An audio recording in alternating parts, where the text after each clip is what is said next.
So we've got to find all the values in the range 0 to 360 for this, which is the same as all trig type questions. The problem here is that we can't solve something that's in terms of sine and cos. So we're going to rewrite it in a different form that does allow us to solve it. So we're going to rewrite this one into the form r sine of theta plus alpha. Now, like I said, don't forget, in future years, they've already told you that. If they don't tell you it, you need to look at what they've given you. So this is sine plus cos, which tells us this has to be sine. And then it's a positive here, so it's got to be positive in the middle there. Two things you need to find. You need to find r, and you need to find alpha. Now, to find r, you do the square root of whatever number's in front of the sine, squared, plus whatever number's in front of the cos, squared.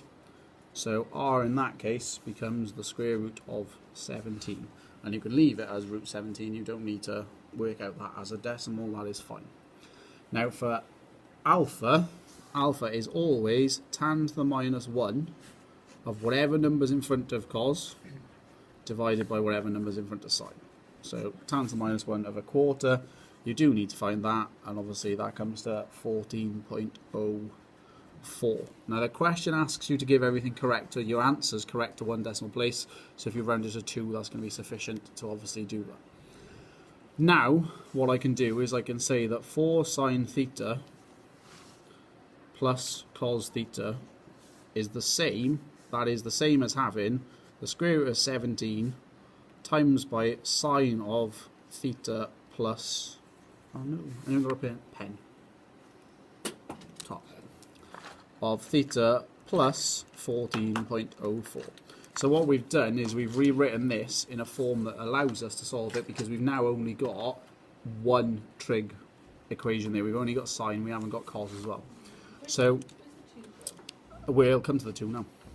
All we've done is we've changed the left hand side. So now what we can do is we can actually say that the square root of 17 times by the sine of theta plus 14.04, we can say that's equal to 2 now, because we knew it was equal to 2 in the question, so we can say that's equal to 2. From there, it should be relatively straightforward for you to solve. You should be able to solve it from that point. I need to get theta, obviously, that's what I'm trying to find. So I'm going to take the root 17 to the other side, and obviously at the moment it's times, and so it'll become divide, so it'll be 2 divided by the root of 17. If I want to get rid of sine, I'm going to do sine to the minus 1, so I'm left with theta plus 14.04 now is equal to sine to the minus 1 of 2 over root 17. And then what that will tell me is that theta plus 14.04 is equal to 29.02. Nope, this is in degrees. So I know that theta plus 14 is equal to 29.02. So what's theta on its own? So take that away and you get, well, to one decimal place, that would be 15.0 degrees. Now, as with anything in trig, that's not necessarily the only solution.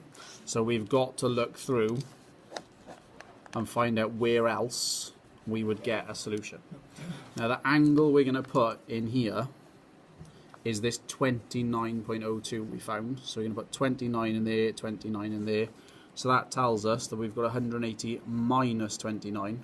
So there's another solution up here, which is 150.98 if we use the exact. So then I've also got to take away the 14.04 from that to find another solution, which would be at 136.9 degrees to one decimal place. So you put the initial answer into your all stations to Cardiff, and then you obviously take away the 14s. One thing you've got to be careful with here is that the range you're working with is 0 to 360. So if this here was minus 14.04, I'd be adding them on over here. So sometimes when you add them on, it will push the value outside of the range, so you can ignore that one, but you do need to check it. Same with if this is plus by here, sometimes because you're subtracting it, you do need to sometimes check the next value, because the next value here would be 360 plus 29, so that would be 389. So if I was taking something away that was bigger than 29, that third one would also be in the range of 0 to 360 when I'm looking at just theta. So just be careful that you have found all the solutions and you haven't missed either one because you've had to add something on or take something away. And that's it. So for that one, they are your two solutions.